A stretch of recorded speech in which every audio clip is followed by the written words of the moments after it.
De volta, que horas são? Jornalista míope é triste, né, gente? Que horas são, Daniela Prata? 7h06. Obrigada, Ben Sabá.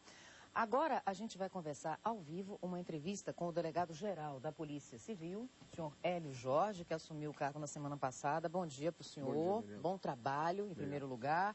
Boa sorte. O senhor assume no lugar do delegado Joselito Bispo, que ficou no cargo durante 3 anos.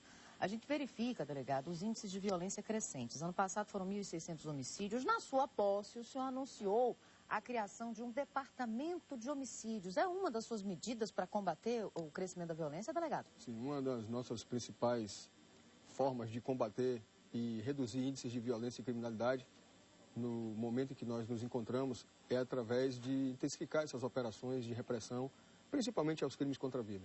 E aí entra o departamento de homicídios, que deve ser estruturado para poder atender a essas ocorrências na capital e região metropolitana e definir uma doutrina para que nós possamos também expandir para o interior. Esse departamento será dirigido por Dr. Arthur Galas, com larga experiência também nesse trabalho policial, e com certeza nós vamos avançar nesse sentido. Muito bem. E em relação às UPPs, as unidades político-pacificadoras, a gente está vendo que o Rio de Janeiro, São Paulo, eles estão implementando essas medidas, levando em conta as características de cada região, e têm conseguido diminuir os índices de violência. Como é que vocês pretendem fazer isso aqui na Bahia? Utilizando os módulos, delegado? A polícia de proximidade, ela está inserida dentro de um Pacto pela Vida, que é um programa muito interessante que já foi aplicado em outros estados. Nós estamos fazendo esses acompanhamentos, essas visitas, para justamente adaptar a nossa realidade. Então, as bases comunitárias, que seria mais ou menos um modelo aplicado nesses locais, estariam dentro das comunidades, cada vez mais próximo da sociedade, vivenciando aquela realidade ali. Então, a Polícia Civil ela se insere nesse contexto também, e logicamente junto com a Polícia Militar e com outros órgãos que compõem a segurança pública. Então, nós vamos estar cada vez mais próximo da população. Isso vai ser muito bom, sabe? Porque a população gostava muito de ter uma referência. Porque o que é que eles fizeram? Eles desarticularam os módulos antes para fazer as rondas móveis, né? Dando mais mobilidade aos policiais. No entanto, um ponto fixo ajuda a comunidade, não é? Nós entendemos que o policiamento ele deve ser feito baseado na mobilidade e na comunicação. Então, que os módulos, eles às vezes deixavam muito estático esse tipo de serviço. Mas, logicamente, que uma base comunitária ela vai oferecer outros serviços que são importantes para aquela comunidade ali, como algum tipo de assistência psicossocial, que não só isso vai fazer diferença, porque o trabalho tem que ser feito de forma integrada, com todos os órgãos que compõem o sistema de defesa social. Então a base é interessante nesse sentido, ela vai estar realmente inserida dentro daquele local onde as pessoas têm as suas demandas. E sobre aparelhamento e contratações, o senhor pretende trazer mais gente? Nós temos um concurso que ainda não foi finalizado, ele tem que ser preenchido, todos os seus requisitos legais, para que a gente possa ter essa ideia da necessidade de contratação de novas pessoas e de novos concursos. Isso também vai ser tratado diretamente com o nosso secretário de Segurança Pública, para que nós possamos ter essa ideia de número de pessoas, o que é que nós realmente necessitamos para suprir as carências da Polícia Civil. No item material, que a gente pode dizer aí armamento e material de proteção, equipamento de proteção individual, nós temos hoje já uma padronização do calibre do material bélico que nós utilizamos e os coletes antibalísticos que servem justamente para a proteção do policial. Isso vem sendo adquirido e vem sendo distribuído e com certeza com o aumento de efetivo nós temos que fazer novos projetos para poder ter mais material. Em relação à questão dos custodiados em delegacias, os presos. Eu vi outro dia uma pesquisa de uma organização chamada Human Rights Watch, que mostrava que nós, no Brasil, temos uma situação muito difícil. 44% dos presos, por exemplo, que superlotam as delegacias e presídios, eles não tiveram julgamento.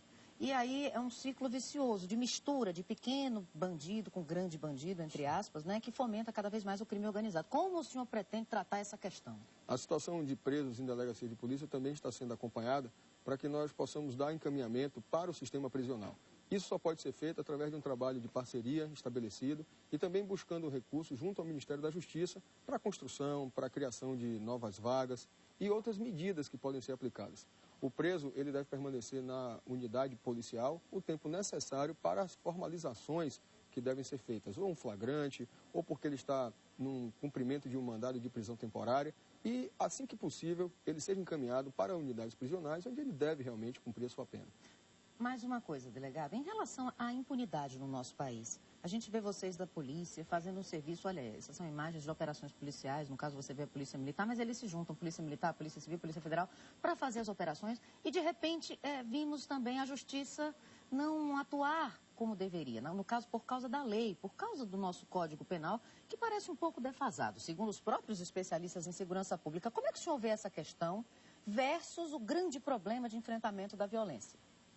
Nós vivenciamos um sistema. Ele deve funcionar de forma harmônica e integrada, onde aí se insere Polícia Civil, Polícia Militar, Polícia Técnica, Poder Judiciário, Ministério Público, Secretaria de Justiça e Cidadania e Direitos Humanos. Então, todos têm que trabalhar no mesmo sentido, porque senão nós vamos encontrar em algum momento um gargalo, algo que vai interromper o funcionamento dessa engrenagem.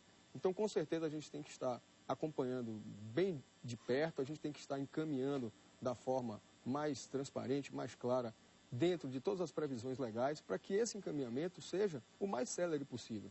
Então, a gente faz o trabalho na rua, nós apresentamos numa delegacia de polícia, é feito o inquérito e ali tem que ter um prosseguimento. Ele não pode parar ali. Então, tem pessoas presas, as pessoas presas têm que ser acompanhadas, devidamente também encaminhadas, e aí se eles vão para o sistema prisional, então nós temos que atender a prazos, nós temos uma série de situações que têm que ser revistas, para que esse sistema não pare.